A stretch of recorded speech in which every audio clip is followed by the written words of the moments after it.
Okay, these are some of the accessories that I've installed for offshore fishing. Starting at the back, have the coaxial line here, and that goes underneath the cooler, and it has a temporary piece of wood here right now, and then it has the actual antenna that is elevated, and over here you can see the antenna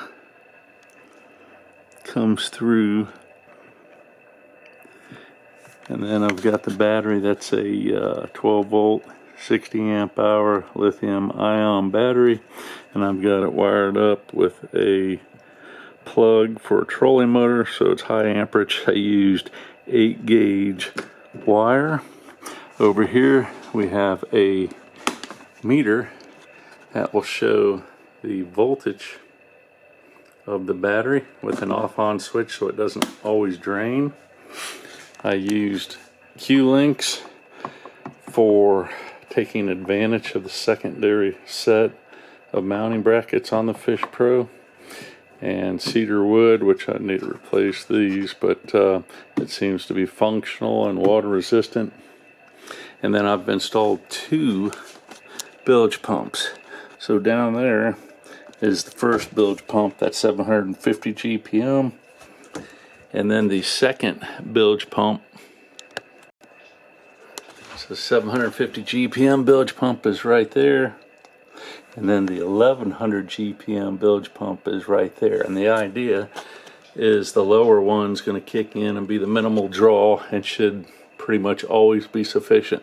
But if for some reason you get an inflow of water where the level rises to the bottom of that float operated 1100 GPM, or GPH rather, gallons per hour pump, then that pump will kick on. So 99.99, if not 100% of the time, hopefully it'll only operate on that one.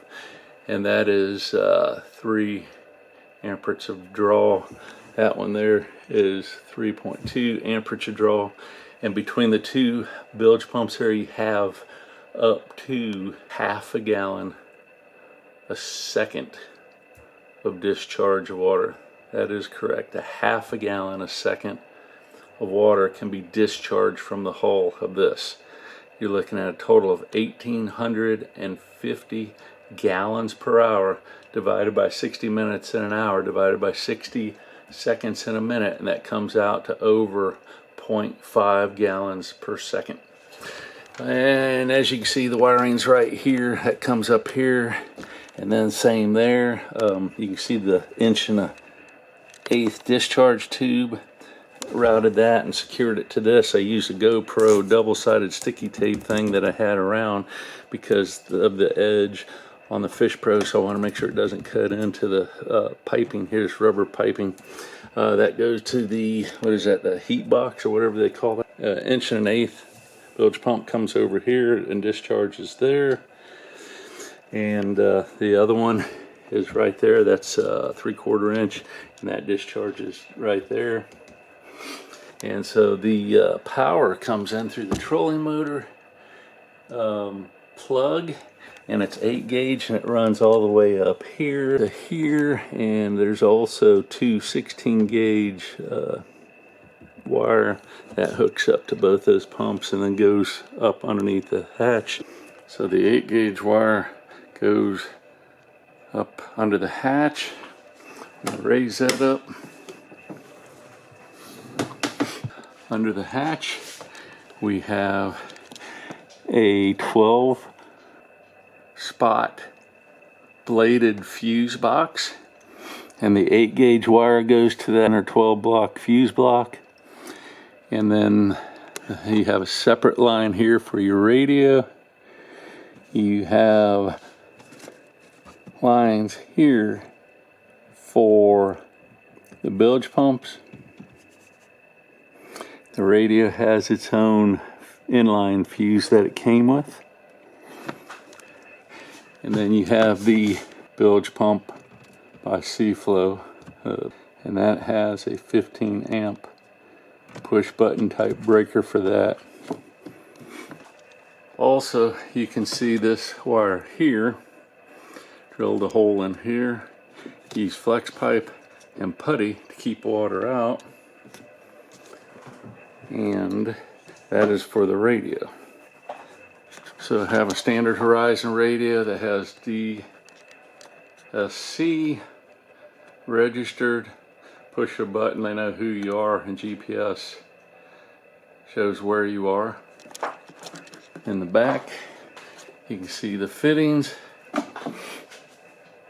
I have a mic holder that I kind of jerry-rigged the connections, and it comes through, the wire comes through, it doesn't pinch or anything. Just drilled a hole right next to that column there. It went straight through. And to mount the radio, that's a $50 piece. If I want to replace it, the modifications I made was to try to keep this as original as possible. So this trim piece is $50. It's the mirror trim piece. And what you do, remove a bolt from underneath. And then there are tabs. There's 2 tabs right here that go in that way. And there's a tab that goes in right there that way. What you do is you grab hold of that and you pry it back, and then you have to take this and pull straight out to get that off. Drilled through it, put a couple of bolts and nuts, lock washers, and that makes it nice and solid. Looks good and it's nice and solid. The electrical system is totally isolated, secondary electrical system, does not tie in to the skis factory electrical system at all. So under the hood, when you're working under here with your wires and stuff, you have this edge, and that presses into that rubber seal that goes all the way around the ski. So you do not want to put anything across the top of that rubber seal, because this will come down and it's going to seal across that rubber seal. So everything is inside of that rubber seal, and then that way it doesn't close on it and it keeps the compartment watertight.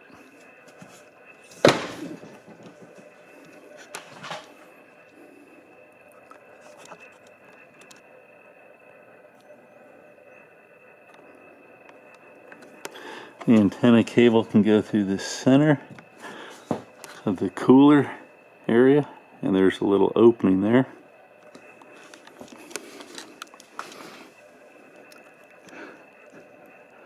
So it does not pinch.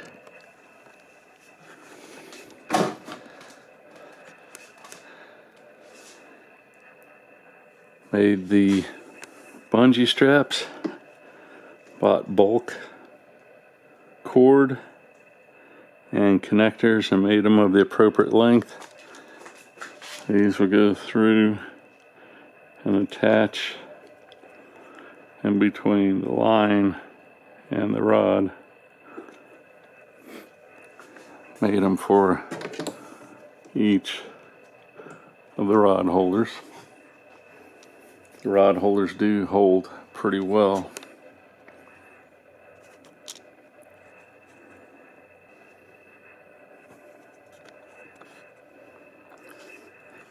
Looks like the carbon seal has a hub around it on the 2022 model.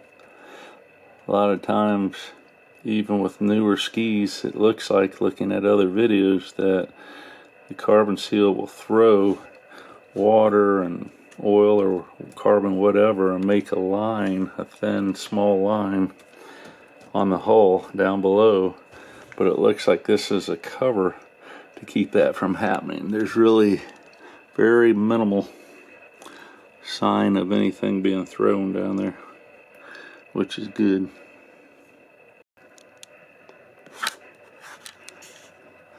So you have the trolling motor connector here. and it comes up and it goes straight to a 30 amp breaker, waterproof breaker. So that right there is a 30 amp waterproof breaker. It's attached to the battery box. Basically self-contained. Here you unplug that and there is no secondary power to the ski. You hook this up and then plug it in and your isolated secondary power supply to power the radio and the bilge pumps is functional. One other thing, when you decide where to route the stuff, I purposely put these back here for the purpose of avoiding interference when maintenance is done on the ski. When I take it in for service, they don't have to remove anything here. If it were where I initially planned to do it, which was put the connectors underneath the overhang of the seat so they'd be out of the way, on this board right here that goes there, well then it would be a problem for them when they are servicing the thing because you'd have wires attached to this. So to avoid that, I just went back further, drilled into this and mounted it. This is wide open. If work is to be done, nothing's really in the way. The wires are all out of the way. This can be disconnected and moved out of the way, as can this be disconnected and moved out of the way also. So that allows them to have free clearance for anything they might have to do. Don't want to put stuff in the way any more than you absolutely have to. So I mean, there's a lot of stuff down there. That's the 2022 jet ski. They pack it in there. Looking at videos, it looks like there's a lot more room than there really is. And then once you mount that plate on here, which comes up to here, you have minimal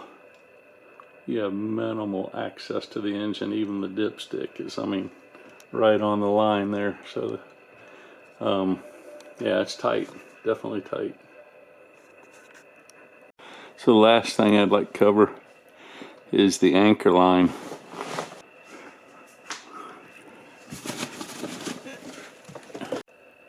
I have an anchor bag with 3/8 inch premium 150 feet anchor line, and looks like 5 feet of stainless steel chain, and then I have a 3-pound galvanized grappling type anchor, and that locks in place there, and then it opens up.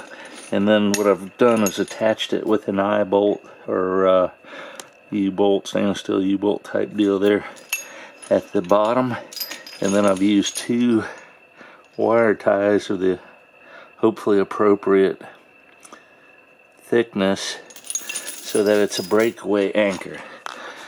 So if for some reason you end up getting caught in the rocks and you can't get the anchor out, you reverse the direction of the anchor rope with the end of the rope tied to the back of the ski, and you're supposed to be able to snap these ties here, and then it'll actually pull it out of the rocks that way.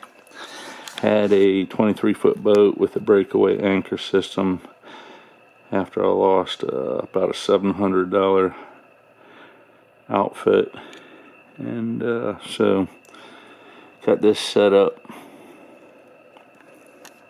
and hopefully we'll avoid that type of issue.